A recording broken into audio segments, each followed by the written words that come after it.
नमस्कार. इयत्ता 10वीच्या विज्ञान 2मधील तिसऱ्या पाठातील भाग आपण आता पाहतो आहे. प्रजनन आणि आधुनिक तंत्रज्ञान. बघा, रिप्रोडक्शन अँड ॲडव्हान्स टेक्नॉलॉजी. आपल्याला माहिती आहे की अनेक दाम्पत्यांना विविध कारणामुळे अपत्य होत नाहीत. नीट लक्षात घ्या.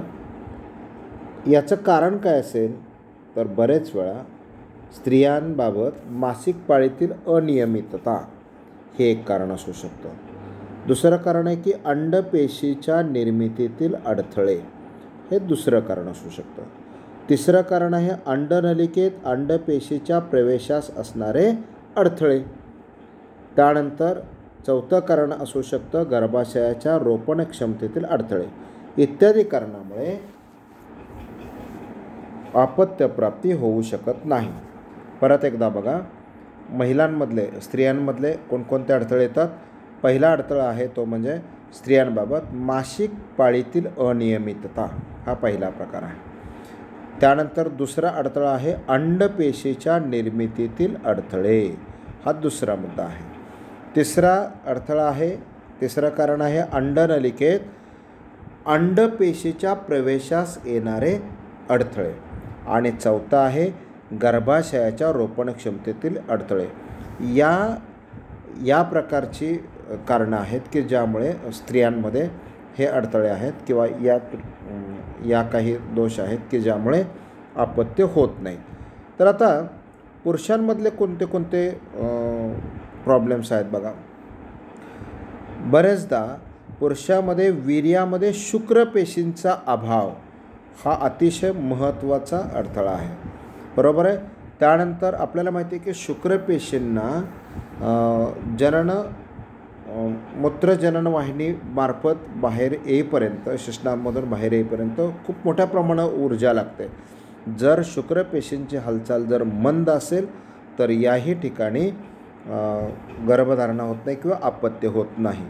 त्यानंतर शुक्रपेशीतील विविध प्रकारची व्यंग, ह्या सर्व कारणांनी अपत्यप्राप्तीमध्ये बाधा होत असते. तर आपण आता स्त्री आणि पुरुष या दोघांमधील अपत्यप्राप्तीतील बाधा आणणारे अडथळे पाहिलेले आहेत. परंतु आता यावर एक अतिशय महत्त्वाचं म्हणजे आधुनिक वैद्यकशास्त्रामुळे या सर्व अडचणीवर आता मात करता येऊ शकते. यामध्ये सगळ्यात पहिलं महत्त्वाचं म्हणजे IVF. लक्षात घ्या, इन विट्रो फर्टिलायझेशन. बरोबर. IVF, काचनलिकेतील फलन, हे एक आता प्रभावी उपाय वैद्यकशास्त्रामध्ये आलेला आहे.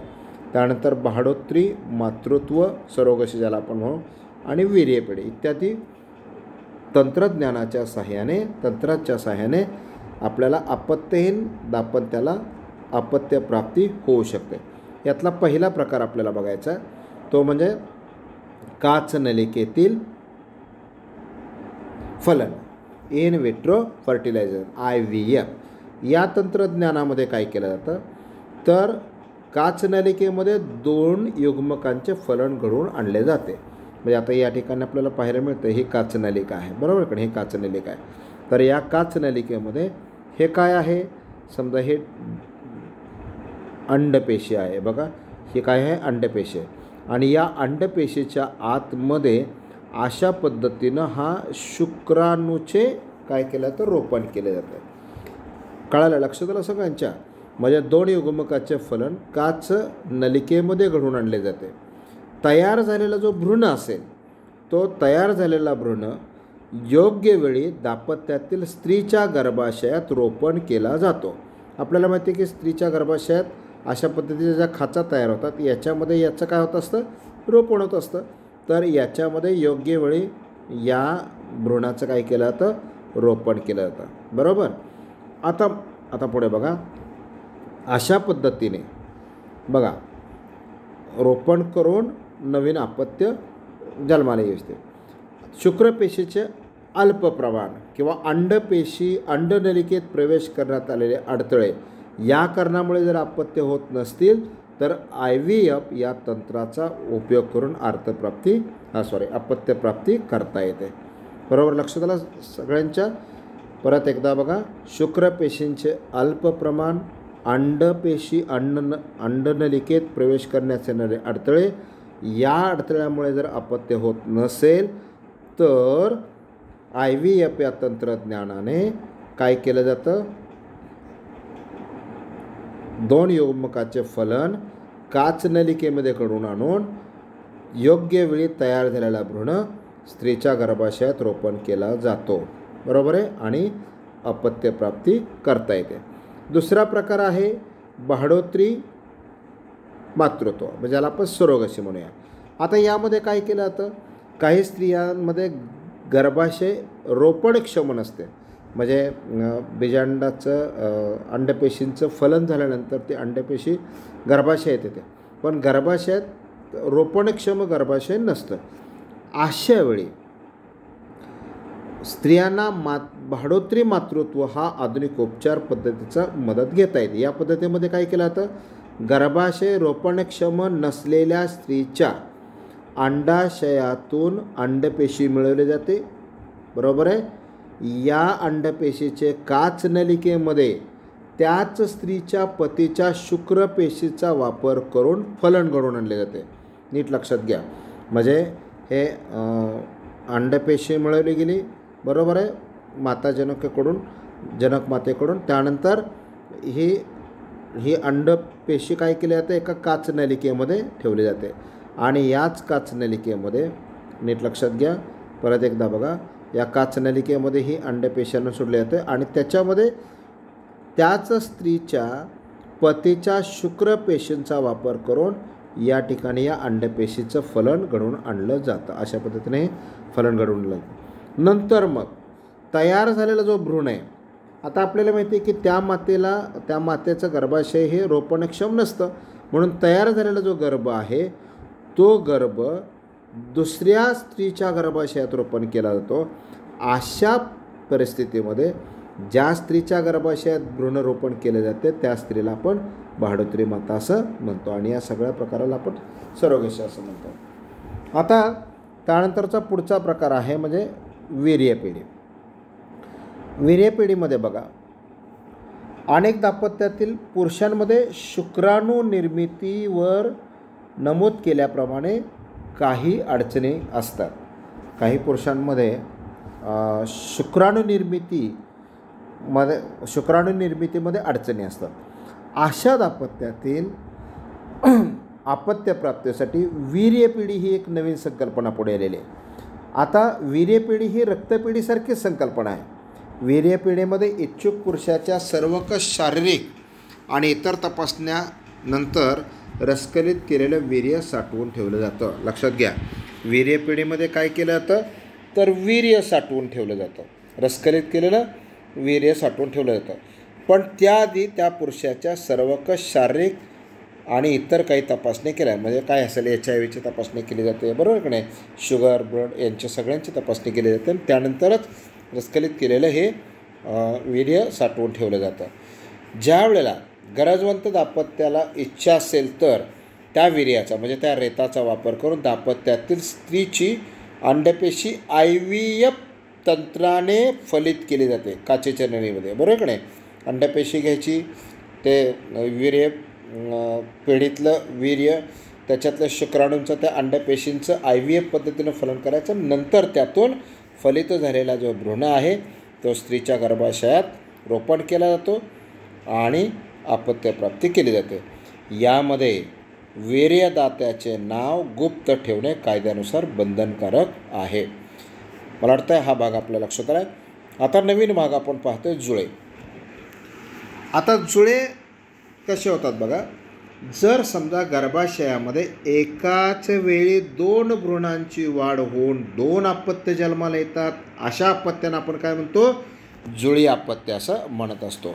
नीट लक्षात घ्या, 2 भ्रूणांची वाढ एकाच वेळी होते त्यावेळेला 2 अपत्य जन्माला येतात, त्याला जुळे अपत्य म्हणायचं, बरोबर आहे. जुळ्या अपत्यामध्ये पण 2 प्रकारची जुळे अपत्य आहेत. एक म्हणजे एक युग्मनजी जुळे आणि दुसरं द्वियुग्मनजी जुळे. आता याच्यामधलं एक युग्मनजी जुळे कशाला म्हणायचं बघा.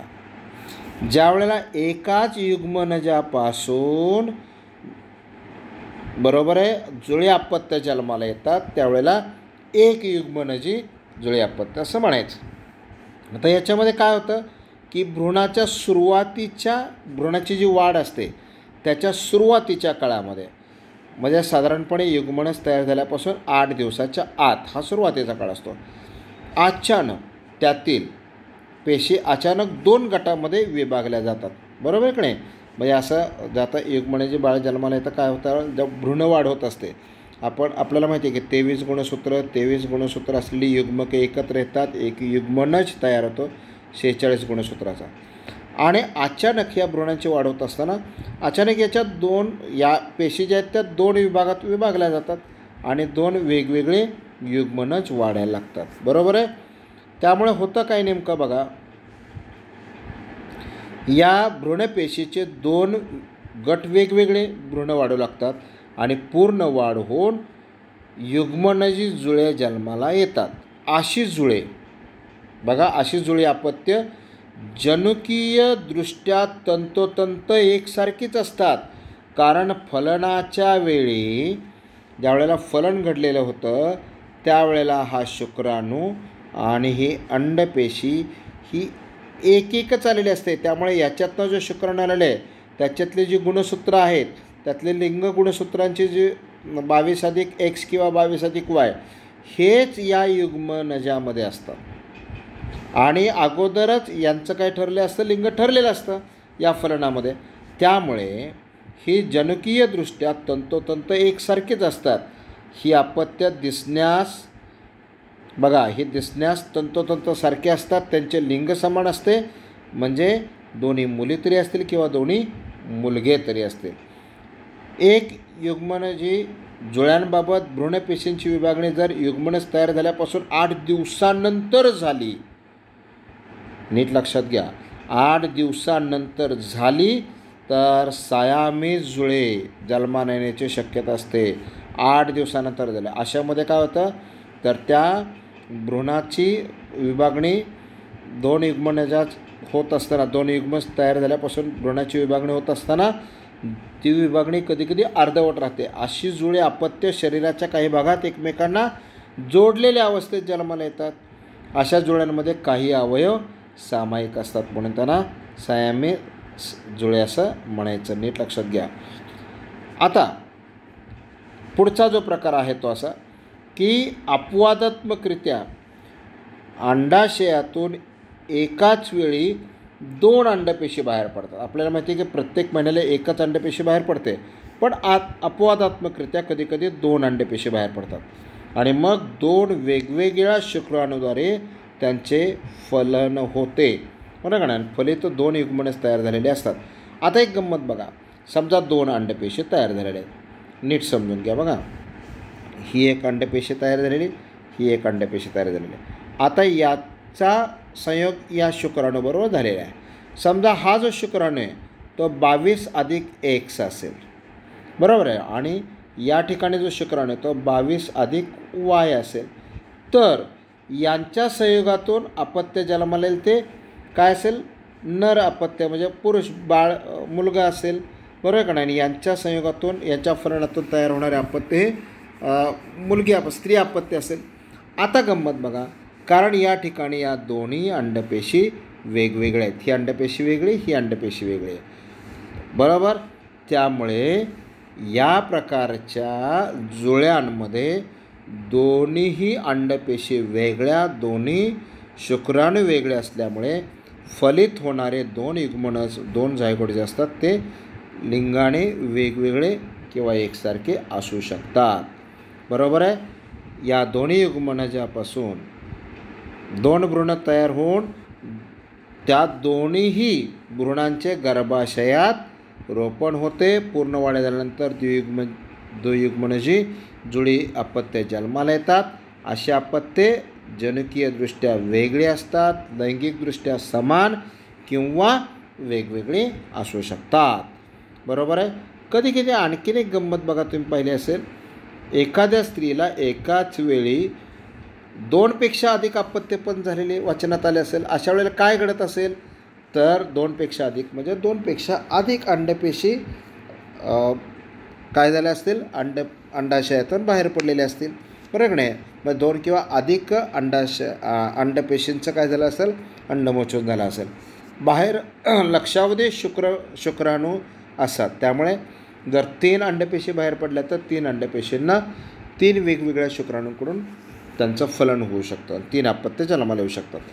आता यानंतरचा महत्त्वाचा मुद्दा आहे तो म्हणजे लैंगिक आरोग्य. आता हे अतिशय महत्त्वाचा भाग आहे. यामध्ये शारीरिक, मानसिक आणि सामाजिकदृष्ट्या व्यक्तीची सुस्थिती असण्याला आरोग्य असं म्हणायचं.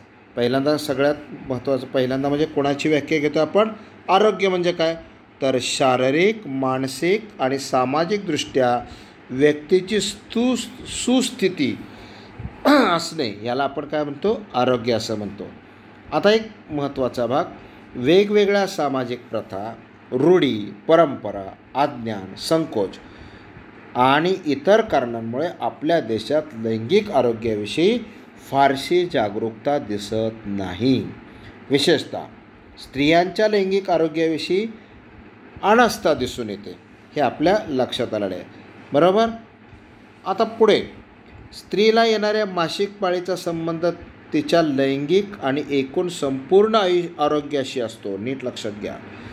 या मासिक पाळीचा संबंध जो आहे तो तिच्या लैंगिक आणि संपूर्ण आरोग्याशी संबंधित असतो. म्हणून हा अतिशय महत्त्वाचा मुद्दा आहे. बरोबर. आजच्या काळामध्ये स्त्रिया पुरुषांच्या बरोबरीने काम करतात. त्यामुळे त्यांना दिवसभर घराबाहेर राहावं लागतं. नीट लक्षात घ्या. स्त्रिया पुरुषांच्या बरोबरीने काम करतात, त्यांना दिवसभर घराबाहेर राहावं लागतं. मासिक पाळीच्या वेळी रक्तस्राव होत असतो. त्यामुळे गुप्तांगाची वेळोवेळी स्वच्छता राखणे आवश्यक असते. अन्यथा लैंगिक आरोग्याच्या समस्या निर्माण होतात. कळतंय, लक्षात आलं. लैंगिक आरोग्याच्या समस्या निर्माण होतात. पुरुषांमध्ये त्या मानाने कमी समस्या उद्भवतात. पण पुरुषांमध्ये देखील लैंगिक आरोग्याच्या काही समस्या असतात. त्या टाळण्यासाठी काय केलं पाहिजे, गुप्तांगाची स्वच्छता वेळोवेळी राखणे आवश्यक असते.